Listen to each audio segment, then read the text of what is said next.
Hello,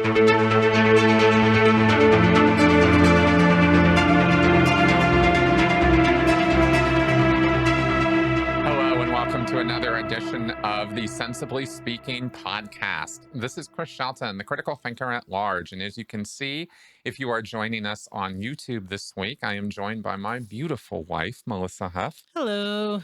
Hey, baby. Thanks for doing this with me. You're very welcome. Melissa usually joins me every week for critical conversations, and you can join us and talk to us live in a call-in show format. But not so often for the podcast are we doing this together. And I invited Melissa on board this week because it was surprisingly long ago. It was almost 2 years ago. It was May of 2019 that we got together and did a podcast about mental health. And this was right on the heels of me finishing a 2-day training on suicide intervention and prevention.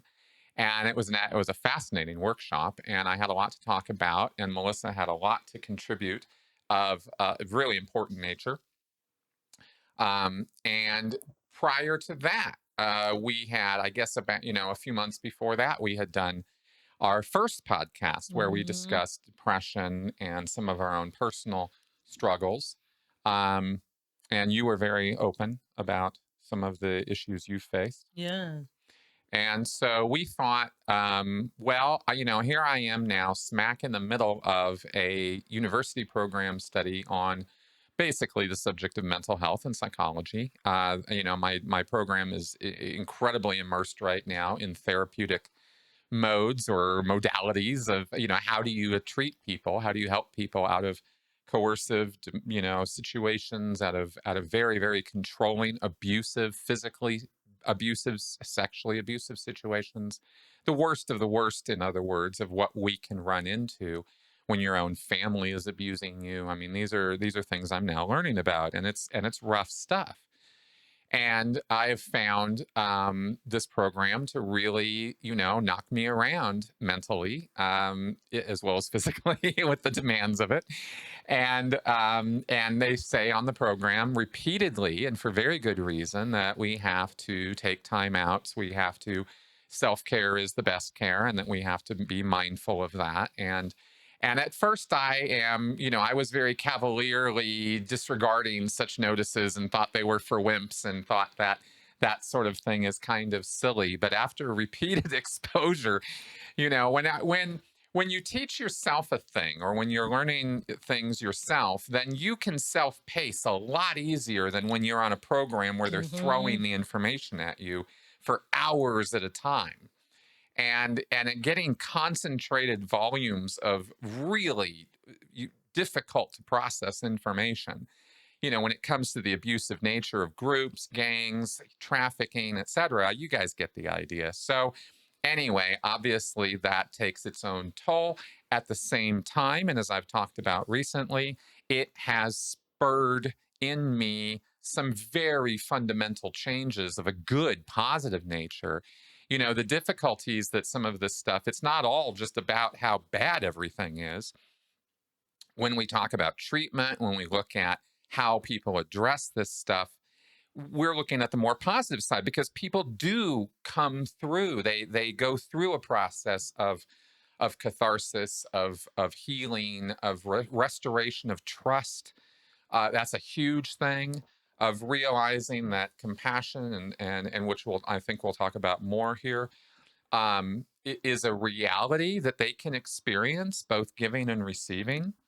And these are really, really important things to experience after years of having those, kinds of experiences stripped from you and not being allowed to have true connection with other human beings except through the veil or the filter of a cult or through the permission of the narcissist that you live with or something. I mean, it can get quite, it can get quite bad.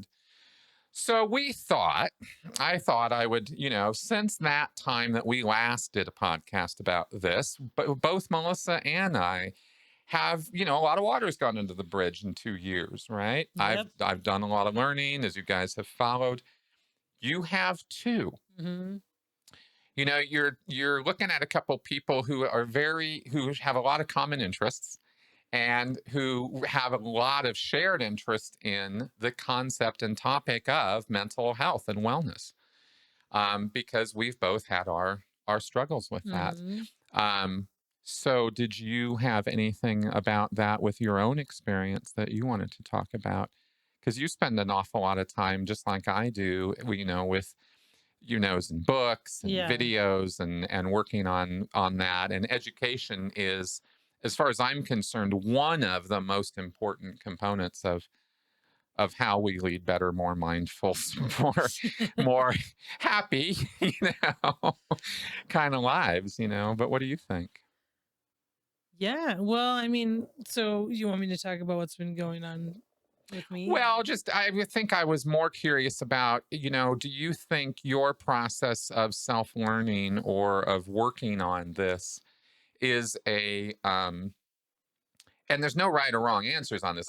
This isn't a loaded question. I'm actually wondering because we've never really talked a whole lot about the the process of what we do in dealing with some of this stuff. We Hmm. talk about therapy, we talk about specific things sometimes, but like how important is it to you, your learning and is that part of the process for you of how you deal with some of your Oh, yeah. I mean, issues? I like to learn about what's going on with me to see other people are experiencing it, so I'm not alone.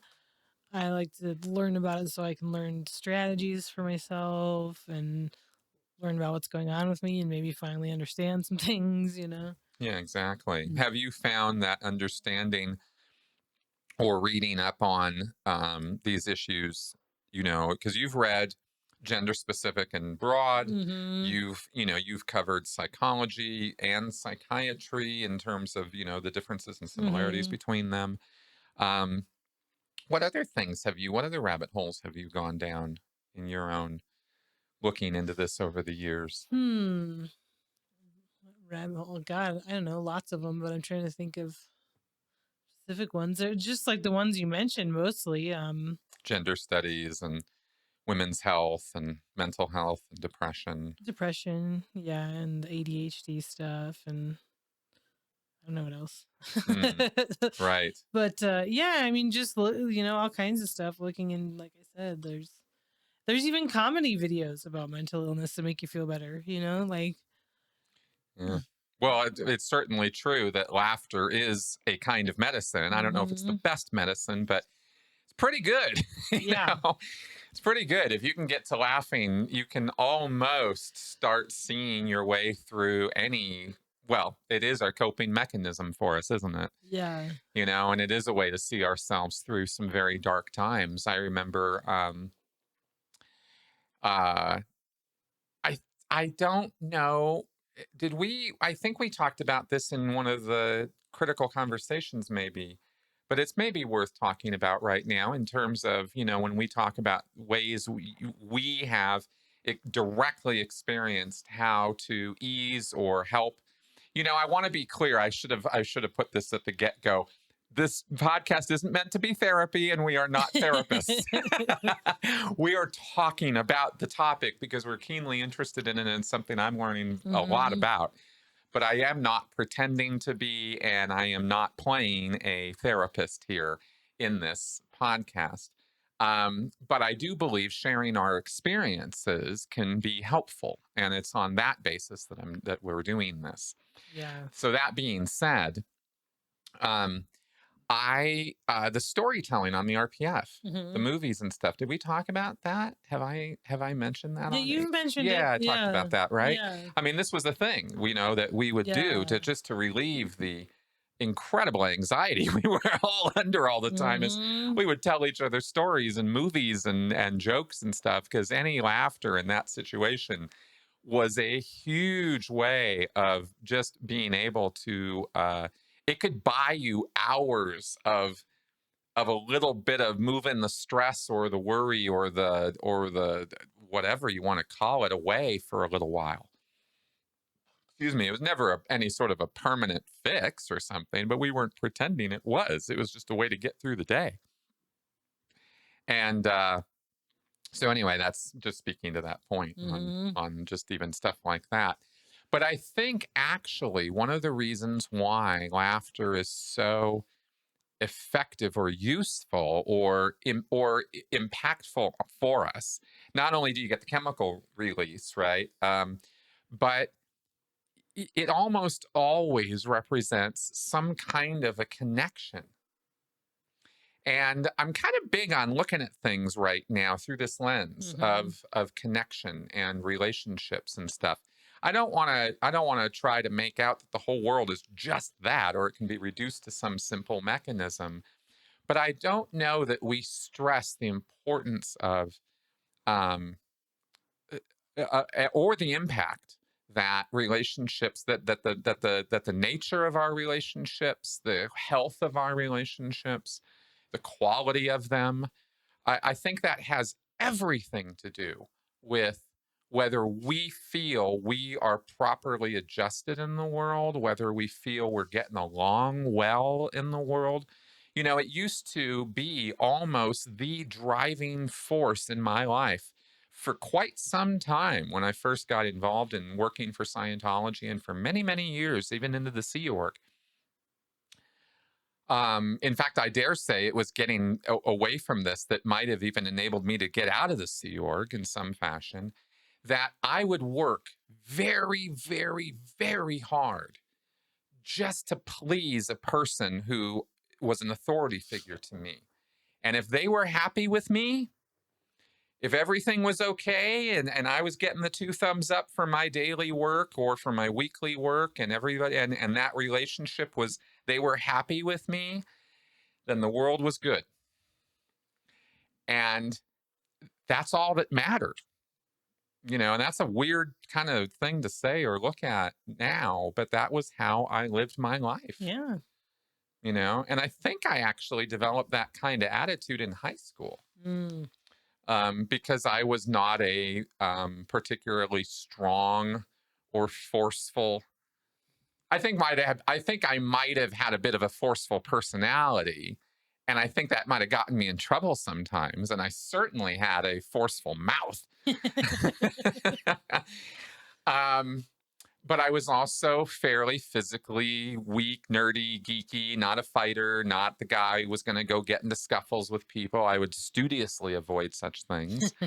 Um, but sometimes people wanted to make trouble with me. And so I got into a practice in school of making friends with very big, strong guys. There you Right. go. Yeah. And who happened to have common interests with me. It wasn't totally, on false pretenses. I would legitimately make friends with these people. They were, the people I knew in school, but they were also my protectors. I was recruiting as friends, my protectors. And they didn't have to go fight for me. I just avoided getting into those situations because I was hanging around with Mhm. those people. Right. And I think that's where I kind of learned um, the value, the importance of having those kind of relations and relationships, and what those things, how there's a what's the word I'm looking for? A kind of physics to this. I don't know. There's kind of a you see that by doing one thing you can do, and like the social awareness, I guess, comes up in high school drastically. Mhm. And I don't know that we really develop a whole lot more from there No.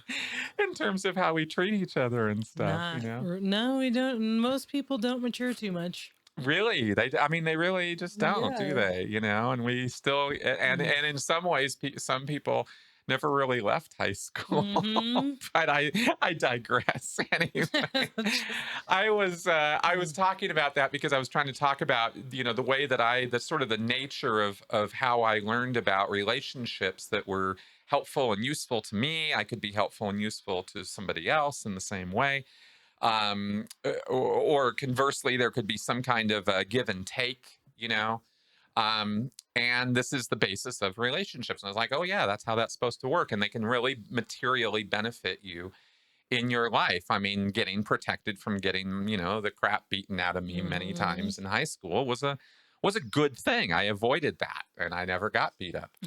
I'm sure I might have a different life approach if I'd had, I'm sure things might be different. Mhm. So in other words, this has, and that had everything to do, just to sort of continue my thinking and argument here, that these are important to how we're doing up here. That caused me to have a less stressful, less anxious, less um, physically concerning Mhm. high school education experience, right? And that increased or improved or helped my mental health during that time. So that's kind of another argument for proof for what I'm kind of talking about, which is, if how many of us are plagued by difficult relationships? I mean, it's the classic trope of the mother in law or the in Mhm. laws, Mhm. right? I think we dodged that bullet. I don't happen to think we have. Yeah, we've got a good situation. We actually do. We are extremely lucky that way. But how many people are plagued by the in-laws they can't stand, or the relatives they Mhm. can't stand, or again, it's these relationships, and these have to do with when you think about talking to them, seeing them, dealing with them, or they impose themselves in your life Mhm. somehow, your stress levels go up. You can't deal with them well. It's hard. It's difficult. They don't listen to you. They put you down. They Mhm. invalidate your goals. They tell you things. They're critical of you in ways you don't appreciate. Yeah. Um, these kinds of little carping things through life raise our stress levels, and we can end up, and this is all common sense. I think we all know this stuff, that you end up stressing because the parents are coming for the weekend, or Mhm. you're coming into town, or we're going They're to go. babysitting the kids or something. Yeah, or exactly. There's going to be a reunion. There's going to be some connection of some kind. And then you find yourself kicking the cat, or getting angry for no reason over here or over there. I mean, we can't really be honestly real that this is not having an effect on our mental health. Now, maybe Mhm. these are considered transitory, temporary issues, yet it's still our mental health. And I think we should look at it that way, or I think that's a valid lens that we can use to look at this, and man, there's just nothing like stress. That's for sure. you know?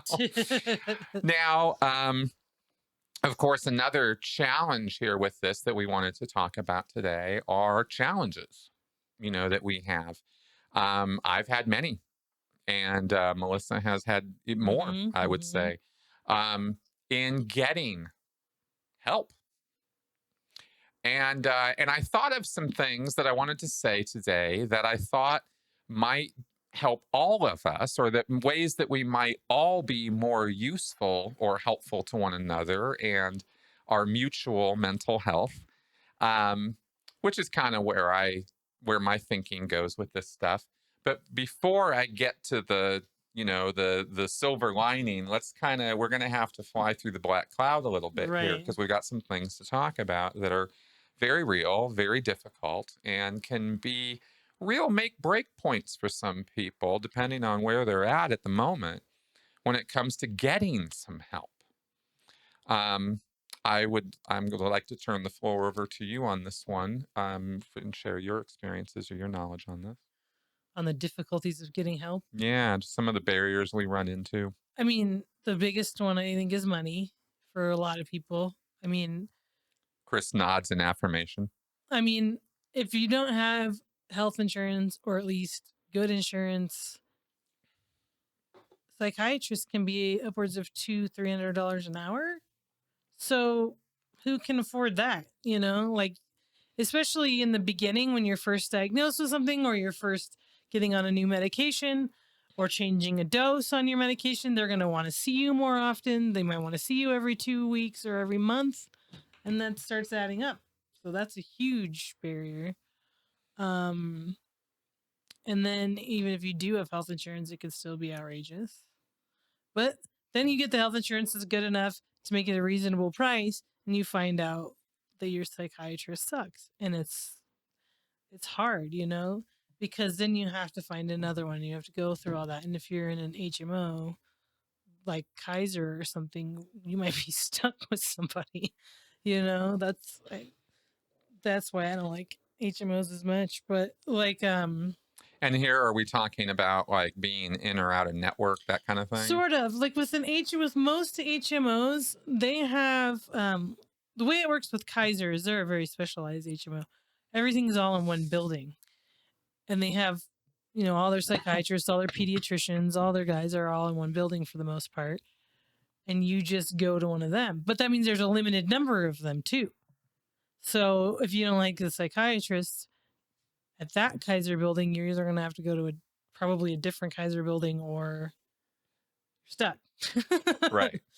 You can't really do anything. And then other HMOs, like the one we have, you sort of have more of a choice, but it's still really Whatever's available in there. Yeah. It's so, in other words, it's not like, and this is all US specific that we're talking about here. And we are well aware of the fact how US specific this is and the difficulties of being in the United States and trying to get help at any level in the healthcare system here. And so for those in our international audience who are listening to us and, wondering what we're talking about, or wondering why we put up with it or whatever, well, it's because we're in the US and we have to. Yep. And we have to keep calling attention to these problems because they're huge. I was, I've talked about this before. I'm going to keep talking about it because I think it needs to be on, I really, really, really think that, our tolerance of this nonsense really needs to stop. I mean, we are in the United States so tolerant of such a bad system. And these barriers are huge. Well, we've convinced about half the population, the voting population, that people that want healthcare are somehow moochers and awful, and we're the enemy, not the guys that are keeping the healthcare from us. Exactly. And that's true. What she's saying is no exaggeration. If you go on social media and you try to have discussions with certain people, and I'm not bringing politics into it. I'm not bringing religion into it. These are factors that sometimes are at play, but not always, if we're being honest. Not all Republicans want us all dead, and not all evangelicals do either, right? So it's like we can have nuance here. All I'm going to say is there are people you will run into of all flavors and of all socioeconomic status who will defend this system, who will talk about how if you don't like it, then leave, and and how America is the best of all possible worlds, while they and I and she are suffering for lack of assistance or care or medical assistance. So so this is a very broad problem, and I think it's even more than half of us who have bought into this really crazy idea that this is the best we can possibly get, and so don't rock the boat, or don't make noise about it. And they always have excuses about why it won't work here, even though it works everywhere else. Yeah. Right. It's amazing to me. It's like, no, it will work here. We have the money. We have the ability to do it. Let's just do it. Exactly. And this, I'm so tired of hearing, oh, the free market is how the health insurance should go. No, we tried that. It failed. We tried that before Obamacare, and it failed. Yeah, and I'd say it's still failing, right? Now, here's the real life example in my life of this, or a real life example. I could actually give you many, because this is something I am fed up with. I'm literally at the place now where that's just the only way I can describe, where my head's at when it comes to trying to get some help when it comes to mental health. I know a lot about this subject now, and I'm going to know more as the months progress here. I mean, in terms of what kind of treatment people can get, how treatment should be done, what the good, the attitude of a good psychologist or a psychiatrist, what is good mental health therapy, what's non-coercive therapy, what is non-abusive therapy? What are the codes? How should it be run? I'm really learning all of that now. Yet, if I can't get in the front door, Right. then all of that knowledge is just knowledge. It's not anything that I get to go take advantage of or get assistance from, right? And this isn't even about me trying to make my case or her case in order for you to feel sorry for Right. us. That's not the point of this podcast in any way. It's not about us. We are only giving you ideas and examples and Yeah. opinions here. We're our own personal examples. But so you finally figure out what's wrong with you, let's say, and they tell you you need a specialized doctor or therapist or psychiatrist or group. And then those people that specialize in your disease or mental illness or whatever charge outrageous amounts. Like, I don't think that's right. Like, they're like, I looked into an ADHD coach. She was ridiculous. And that's not covered by, so, it's not covered by insurance. So I don't know. I don't want to tell people how much they can make and charge and that kind of thing, because that starts getting, a little community there. But at the same time, there should be some kind of regulations about what doctors can charge for things. Well, or there, and at the same time, I think we are, suffering from a real dearth, a real shortage of trained professionals who actually do know what they're doing in this field, right? There's not lots and lots and lots of people. It's really weird how you have this, this affluence, this great number of psych degrees and soc degrees out there, because I guess people just sort of, aimlessly wander through college or something. I'm not really sure how that happens. And then they proceed to do nothing with the degree, right? Right. Because there's a lot of work that needs to be done out there, and Yes. there are way too few resources to do it.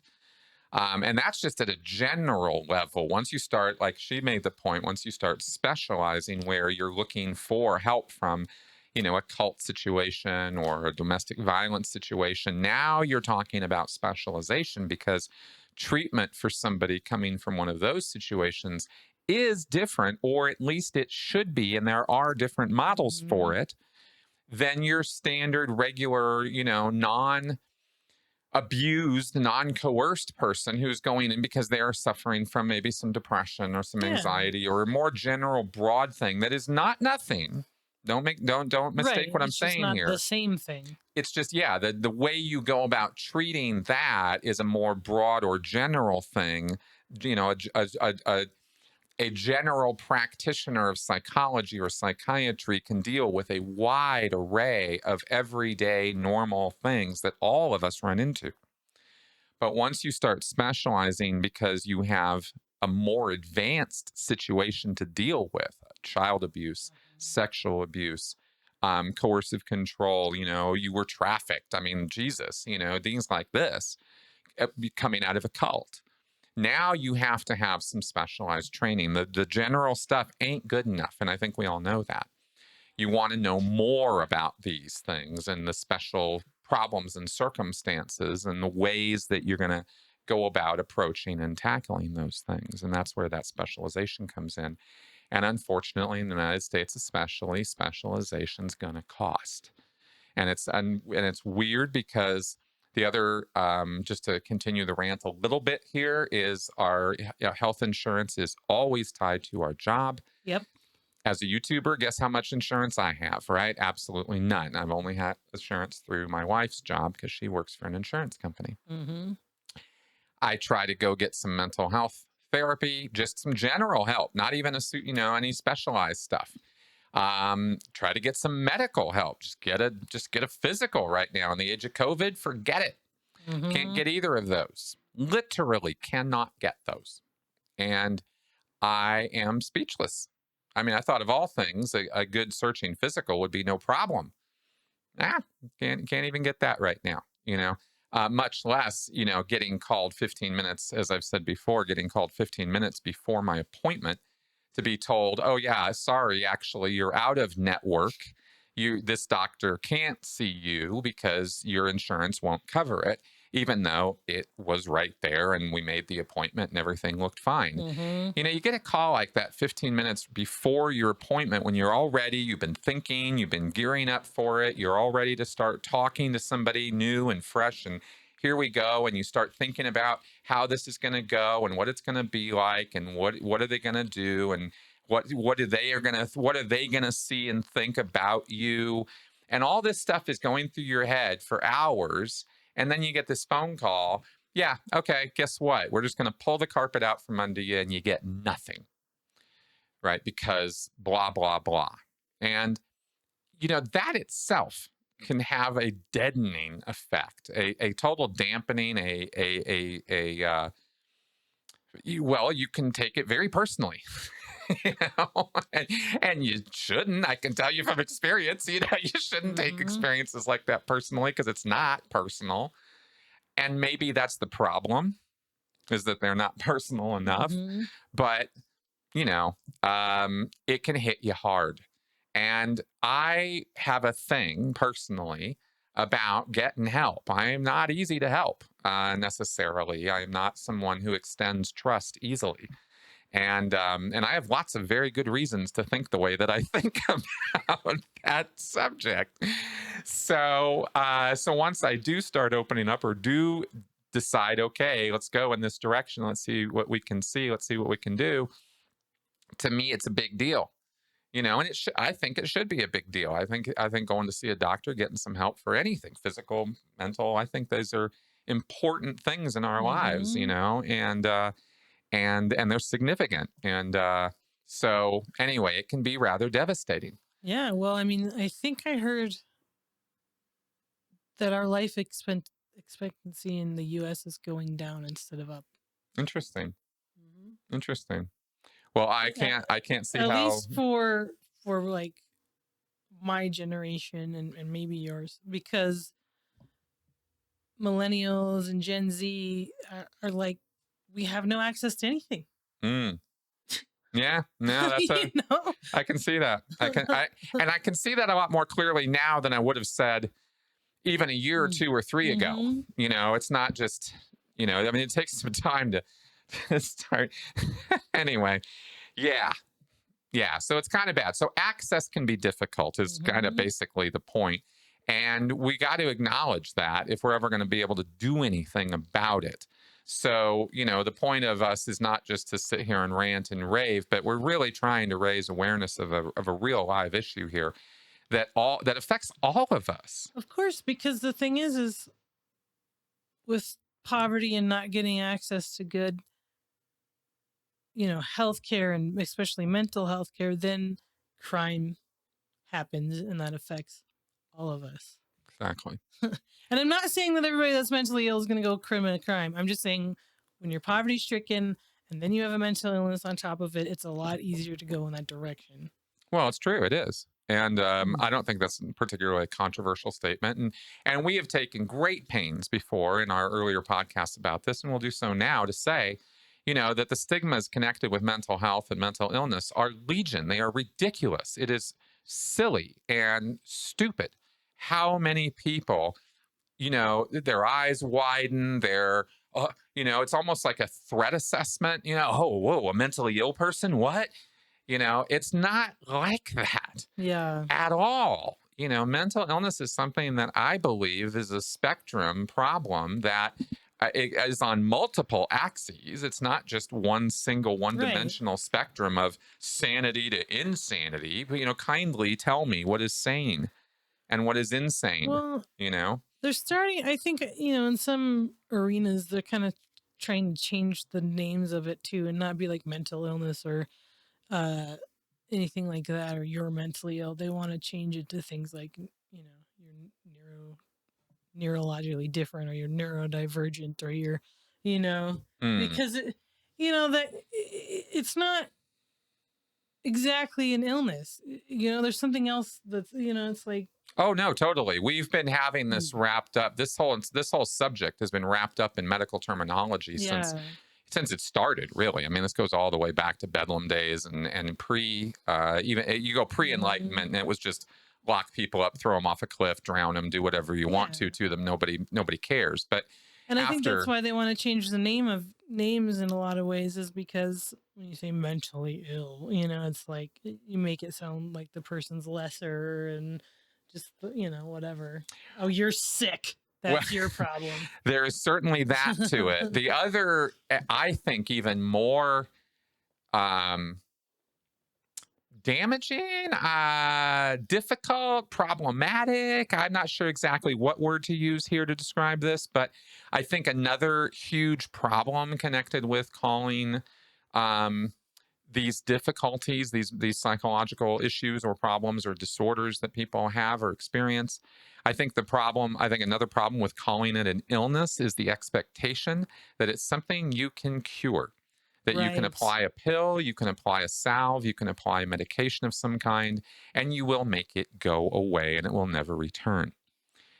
That's not really, as we're coming to learn and know, at all, really, how these things should be thought Nope. about. If you do want to think about it that way, you can, but you're going to be, in many ways, pushing a round peg into a square hole because treatment, care, education, these components of dealing with it all take time. There are such things as single solution psychology sessions, or problem solving psychological modalities where we don't care why it's happening. We're just going to tackle the problem in the real world in a very practical way and make that problem go away. Well, you can do that for things like, I forget when I'm supposed to do things, or I'm late to work all the time, or I have a problem with my temper and my children.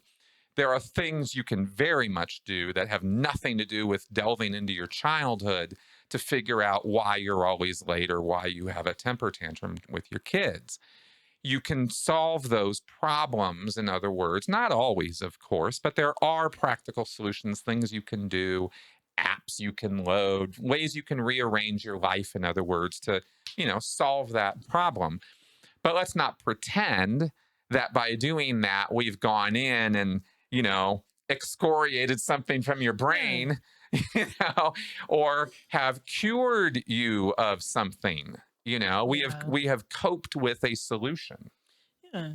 Well, and the thing with true mental illness, or whatever you want to call it, is that, you know, more than likely you are going to relapse at some point. You can get yourself to a really good point and you can be on the right medications and having the right therapy and have the right people around you and you're doing the right healthy things, and your medication stops working and you relapse.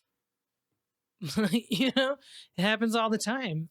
So there's no curing it and there's no predicting when it's going to come up and tell you, hey, guess what? Your meds don't work anymore. Surprise. Exactly. You don't know when that's happening. That's right. Can't plan for Exactly. that. And that's because what psychotropic meds are doing is they are adjusting or changing chemical processes in your brain involving Hmm. neurotransmitters and the transmission of signals from one neuron to another. Basically, in simplicity, that's what they're doing.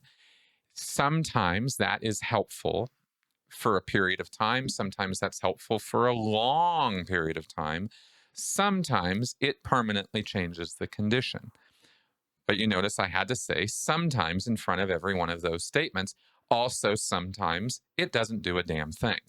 And you have to try a different drug, which will do the same kind of thing, but it will do it with a different set of neurotransmitters or different Hmm. processes, right? Hmm. It's adjusting different chemistry in your brain.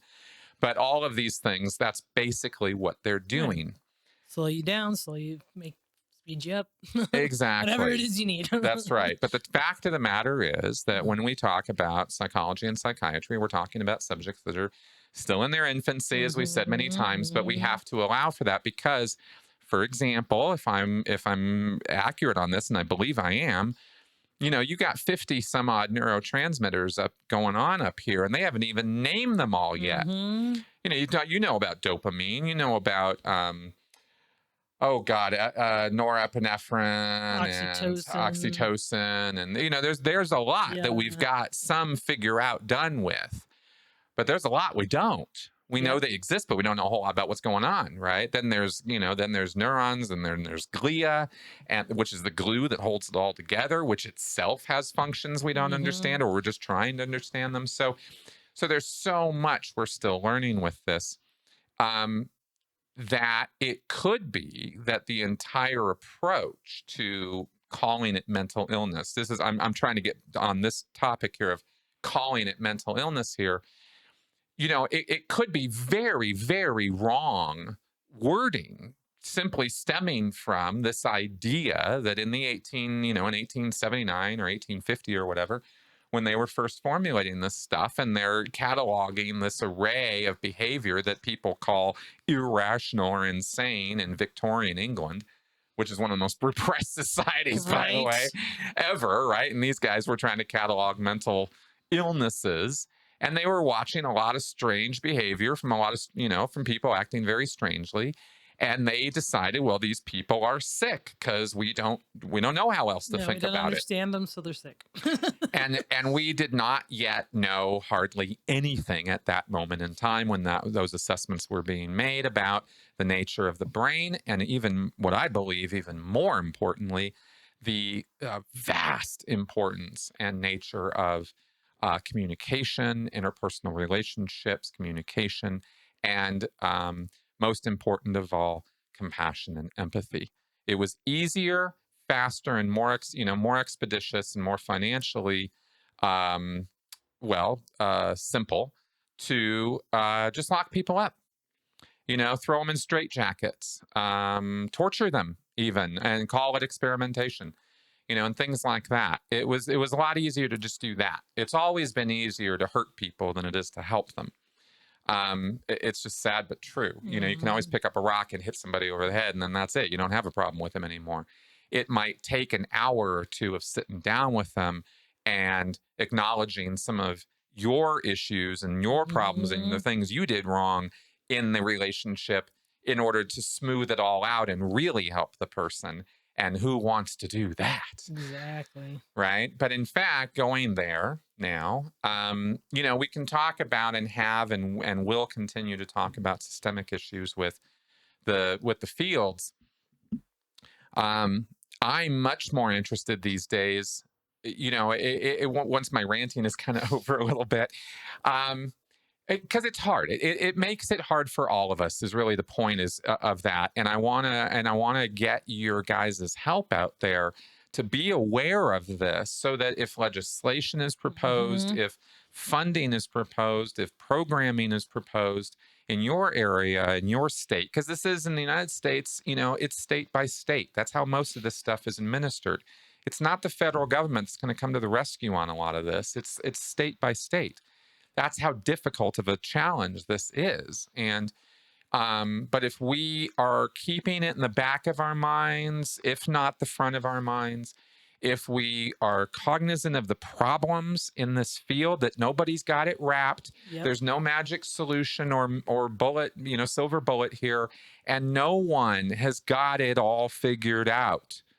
And if we are cognizant of that, then maybe we can support efforts and initiatives to improve the whole situation, national, state level. Yes. There's some amazing research, for example, being done right now in the UK, I happen to know about, on domestic violence, on treatment modalities for men as well as women. I mean, don't even get me started on, men and domestic violence. That's a whole nother podcast that we'll probably do someday. But it's a huge topic. How do you deal with children? How do you deal with men? How do you deal with women? How do you deal with groups? How do there's all kinds of questions, lots and lots of questions, and some answers. So we need to move this ball down the road. But that all being said, as far as institutional or systemic problems and financial problems, I thought of some things that I am positive are more that need to be stressed, that need to have our attention, and that has to do again with that word I'm going to just harp on for a while: relationships. Hmm.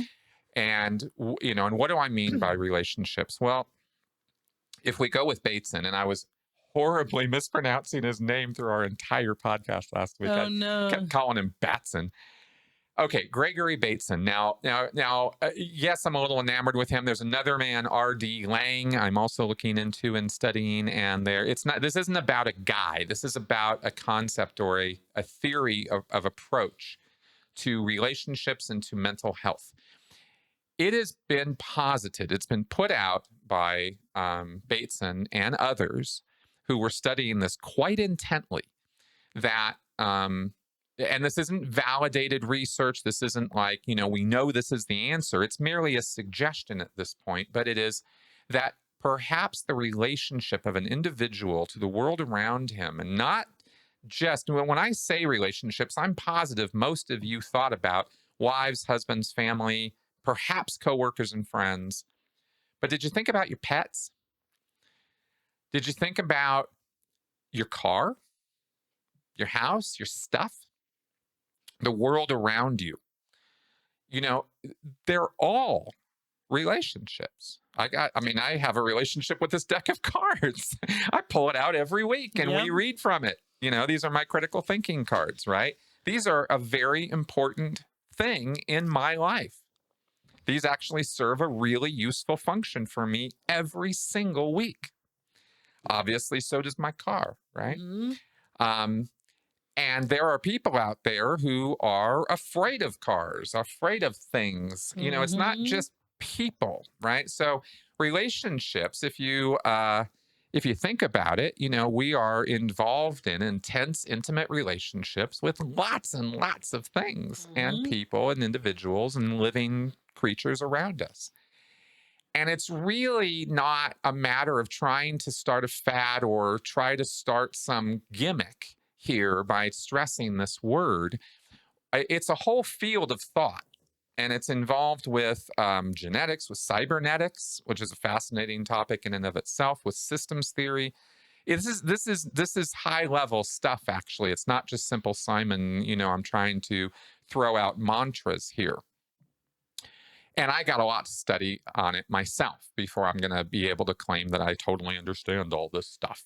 But what it has done for me is got my wheels turning and seeing how all of us, you listening to this podcast or watching us right now, from you to us to everybody in your life, if we just go, okay, well, let's just look at the humans then. Let's just limit it to that for a second.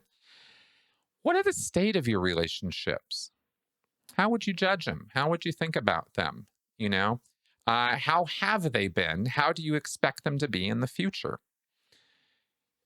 How is your life and yourself and your own personal identity defined by everybody around you? Your identity is not just something you walk around with and tell yourself about. It's what other people assign you and Mhm. how they look at you and how you see them looking at you. That's your reputation. Mhm. These kind of things, right?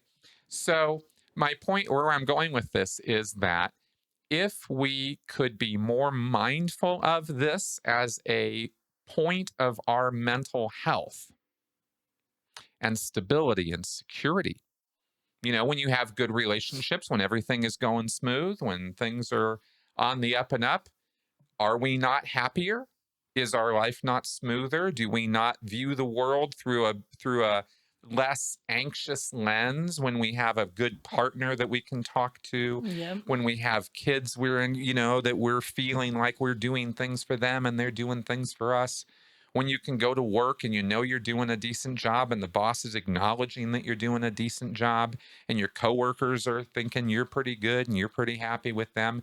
And maybe I'm discussing pure fantasy land right now. And if I am to you, then maybe this could use some attention in your life. And maybe by putting some attention on it and by working on just this one aspect, however is best for you to do it, you could improve your own safety, sense of security, sense of self worth.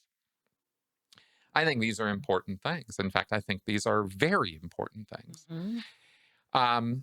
And this speaks to all of us that if we were all doing this, if we were all trying to be a little bit more mindful, a little bit more aware, then of course the thing we're going to notice right away, and we're going to either, and this could even be make break for people. I mean, this could be a really important thing, is you're going to see right away, well, who's friendly, who's compassionate, who actually understands me, who takes Mhm. care to listen to what I have to say. And conversely, do I take care to listen to what Mhm. they have to Mhm. say? The thing about America specifically, or maybe Western nations, I guess I could say more broadly, is, we are such egotists. Yes. you know, we're so hepped up on ourselves. And we tend to think of our relationships in terms of what they give us. Mhm. We really need to turn that lens also the other way and see what we do for other people. Are we useful to them in the same way they're useful to us? Are we friendly to them in the same way they're friendly to us? Or could we be better at that? Could we be more compassionate? Could they be more compassionate with us? You can examine things just at this level. You don't have to get all complicated and crazy about it. Just, do I have good relationships? And if not, what can I do about that? Well, I'm going to tell you that communication, compassion, and empathy are going to get you farther faster than you could possibly imagine. I think I tweeted out today something that came up in one of our lectures that is a very important piece of information, and consideration, which is that, one reason a lot of people join cults or get involved with a narcissist is because the cult or the narcissist are the first people in their lives in quite some time who have dared to sit down and listen to the Mhm. person. And with at least a caring look on their face, at least they pretended quite well to care about this person and want to help them. And that will get you so far with somebody so Yes. fast, you know? Mhm. I mean, it's mind-boggling the power of this, because it's how people get into these destructive cult and destructive relationship situations, and then you come out of it and you go, well, I guess I can't trust anybody, right? Which is, of course, the exact wrong lesson to learn from that. But it's, of course, the most organic, and in terms of simple threat assessment from here on out. Good. I'm never going to trust anybody. That's a real simple way to get through life, except unfortunately, it's not, because it sounds simple in the moment. And then you start trying to have relationships with people, Mhm. and by relationships, I literally just mean connections. I just mean you are connected with people in ways, whether they're friends, family, acquaintances, whatever the relationship is. Where does it stand and how are you doing with it, both in contributing and being contributed to. I just can't stress enough that this seemingly simple thing could have very, very powerful effects for you and for the people in your life.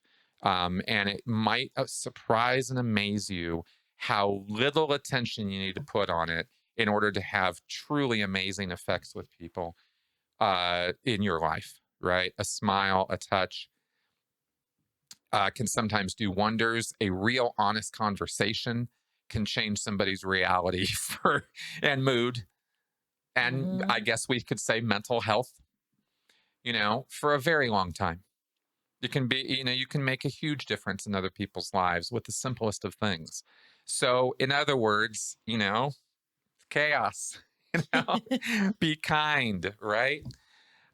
These lessons keep coming back to us, and it keeps hitting me upside the head in my studies, how we have really big words, we have really complicated therapeutic models and mind models and ideas of thinking, and there are incredibly complicated philosophies and epistemologies.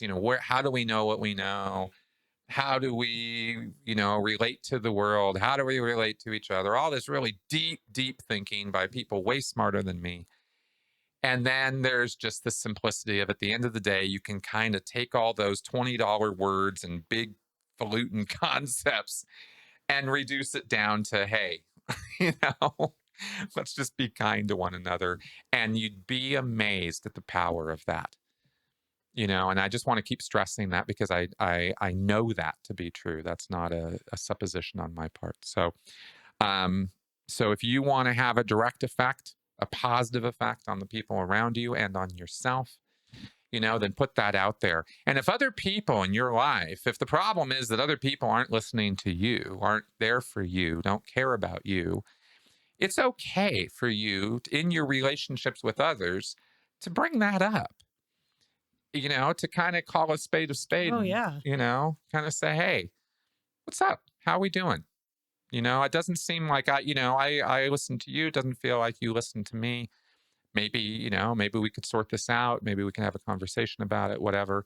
However you want to do it. I'm just throwing out silly examples, but however is best for you. But, confronting and dealing with those kind of problems and issues is itself a kind of difficult hurdle to cross. I know it's difficult. I know it's not easy to have those conversations, but boy, if you can get to the other side, if you can navigate it, get to the other side of that, you brought a relationship up to a whole nother level where it's more meaningful for you. And it's going to be more meaningful for the other person too. So that's something that, trained or not, you don't have to know a damn thing about mental health or mental illness or treatment modalities or therapies or anything to understand what I just talked about.